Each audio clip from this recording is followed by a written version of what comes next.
Ainhoa Machí, a veure què és el que ha ocorregut. Veiem que de moment la jornada ha transcorregut de manera tranquil·la. Conta'ns.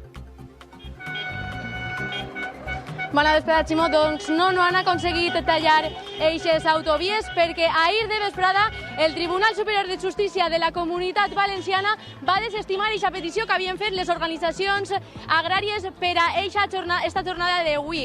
Perquè, com podreu veure, de fet, ara mateix, esta caravana de tractors està tallant eixa Nacional 340 i anem a fer un resum de tota la jornada perquè va carregadeta avui 12a jornada de protestes. Els agricultors, com podreu veure, s'han desplaçat fins ací, fins a les comarques del sud. Nosaltres ara mateix estarem a la N340, però este matí, a les 10 del matí, uns 250 tractors s'han concentrat al polígon industrial La Granadina a Sant Isidre, comarca de la Vega Baixa, on els agricultors s'han mobilitzat. Han eixit des d'este polígon industrial cap a Oriola, després de volcar un camió de llimes. En un principi volien fer-ho des de l'A7, però les autoritats els han redirigit cap a la Nacional Paral·lela, concretament la N340, fins que han arribat fins al centre comercial d'Oriola. Però no són les úniques mobilitzacions que s'han produït avui a les comarques del sud. També a Villena uns 120 tractors han intentat tallar